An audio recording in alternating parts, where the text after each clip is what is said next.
பிரியமானவர்களே, இந்த நாளின் வேத வசனம், நீங்கள் பலங்கொண்டு திடமனதாயிருங்கள். அவர்களுக்கு பயப்படவும் திகைக்கவும் வேண்டாம். உன் தேவனாகிய கர்த்தர் தாமே உன்னோடே கூட வருகிறார். அவர் உன்னை விட்டு விலகுவதும் இல்லை, உன்னை கைவிடுவதும் இல்லை என்று சொன்னான். உபாகமம் 31:6 ஆம் பிரியமானவர்களே, நீங்கள் பலன் கொண்டு திடமனதாயிருங்கள் என்று தேவன் உங்களை பார்த்து முதலாவதாக சொல்லுகிறார். பலம் கொண்டு என்பது ஏதோ சரீர பிரகாரமாக நாம் எக்ஸசைஸ் செய்வதோ, உடற்பயிற்சி செய்வதோ, நம்முடைய உடல்களை பலப்படுத்துவதோ அந்த காரியம் அல்ல. உங்களுடைய மனதினை பலப்படுத்த வேண்டும். நீங்கள் தான் தைரியப்படுத்த வேண்டும். இயேசுவின் நாமத்தில் நான் ஆண்டவருடைய பிள்ளை, எதை குறித்தும் கவலைப்பட தேவையில்லை என்று நீங்கள் உங்களுடைய இருதயத்தை பார்த்து சொல்ல வேண்டும். உங்களுக்கு உதவியற்ற நேரங்களிலே, பலவீனப்பட்ட நேரங்களிலே, உங்களோடு யாரும் உதவிக்கு இல்லாத சமயங்களிலே உங்களை நீங்கள் பலப்படுத்தி கொள்ள வேண்டும், திடமானதாக இருக்க வேண்டும் என்று கர்த்தர் சொல்லுகிறார்.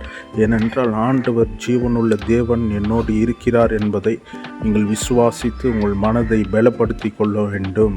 இரண்டாவதாக ஆண்டவர் சொல்லுகிற காரியம், பயப்படாத, திகையாதே என்று சொல்லுகிறார். பயப்படக்கூடாது. எந்த காரியத்தை குறித்தும், எந்த மனிதர்களை குறித்தும், எந்த ஒரு பிசாசின் சூழ்ச்சிகளை குறித்து நீங்கள் பயப்படக்கூடாது. பிரியமானவர்களே, பயப்படக்கூடாது, திகிலடையக்கூடாது என்று கர்த்தர் சொல்லுகிறார். உங்கள் மனதை தைரியப்படுத்தி கொள்ள வேண்டும் முதலாவதாக. இரண்டாவதாக, ஆண்டவர் பயப்படக்கூடாது. எந்த காரியத்தை குறித்தும், எந்த ஒரு செயலை குறித்தும், எந்த ஒரு தேவைகளை குறித்து நீங்கள் பயப்படக்கூடாது என்று தேவன் சொல்கிறார். மூன்றாவதாக, உன் தேவனாகிய கர்த்தர் தாமே உன்னோடு கூட வருகிறார் என்று சொல்கிறார்.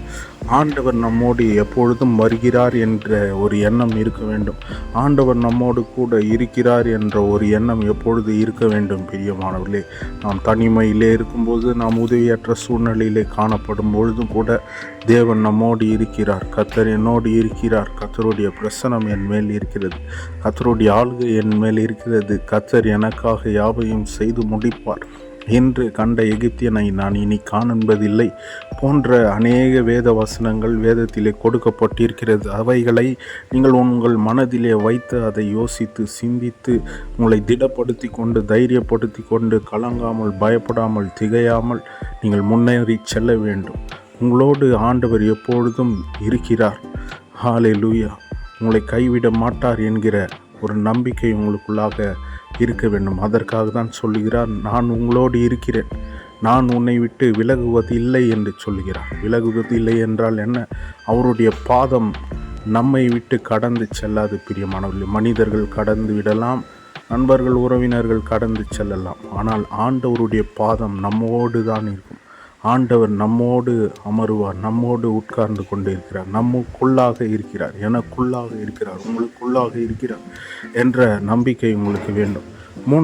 கடைசியாக, அவர் கைவிடுவதில்லை என்று சொல்லுகிறார். பிரியமானவர்களே, ஆண்டவர் எந்த சமயத்திலும் எப்பொழுதும் ஒருபொழுதும் அவர் கைவிடாமல் காக்கிற தேவன். ஒருவேளை நீங்கள் போகிற சிச்சுவேஷன், நீங்கள் கடந்து செல்கிற காரியங்கள் தனிமையை உணரலாம், ஆனால் ஆண்டவர் ஒருபோதும் உங்களை விட்டு கைவிடுவதில்லை. அவர் உங்களோடு தான் இருக்கிறார்.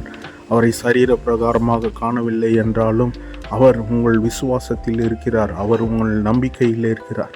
எனவே கர்த்தர் என்னோடு இருக்கிறார் என்று, உங்களோடு இருக்கிறார் என்று நீங்கள் நம்ப வேண்டும், நம்பிதான் ஆக வேண்டும். ஏன்னா அவரால் தான் எல்லாமே படைக்கப்பட்டிருக்கிறது. அவரால் ஆகாத காரியம் ஒன்றுமே இல்லை. நிச்சயமாக உங்களுக்குரியதை கர்த்தர் உங்களுக்கு கொடுத்து கனப்படுத்தி ஆசீர்வதிப்பாராக.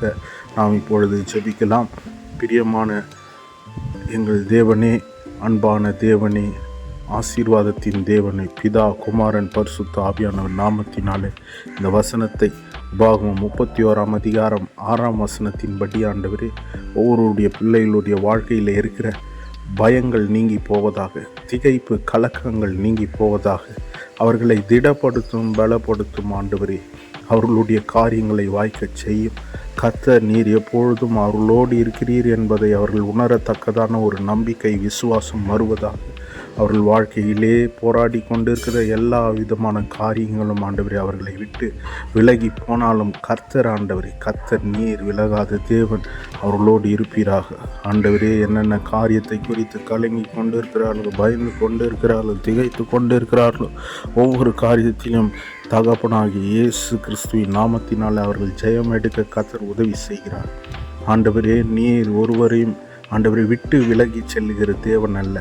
கைவிடுகிறதற்கு நீர் மனிதனோ மனமாறுகிற ஒரு புத்திரனோ அல்ல. ஆண்டவரை ஸ்தோத்திரிக்கிறோம். கர்த்தர் நீர் ஒருவரையும் நடத்துவீராக, ஒவ்வொருவரையும் உம்முடைய அன்பின் கரத்தினால் தாங்குவீராக, ஏந்துவீராக, சுமப்பீராக. இயேசு கிறிஸ்துவின் நாமத்தினால் ஜெபிக்கிறேன் ஜீவனுள்ள நல்ல பிதாவே. ஆமென், ஆமென்.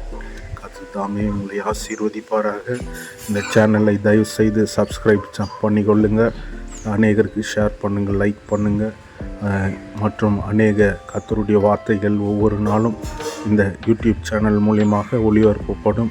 அதை கண்டு கேட்டு நீங்களும் மற்றவர்களுக்கு ஷேர் பண்ணி ஆசீர்வாதத்தை பெற்றுக்கொள்ளுங்கள். பிரியமானவர்களே, கர்த்தருடைய வார்த்தை உங்களை பலப்படுத்தும், தைரியப்படுத்தும், முன்னேற்றி செல்ல அது உதவியாக இருக்கும். எனவே இதை ஷேர் பண்ணுங்கள். கர்த்தர் உங்களை ஆசீர்வதிப்பார். ஆமென்.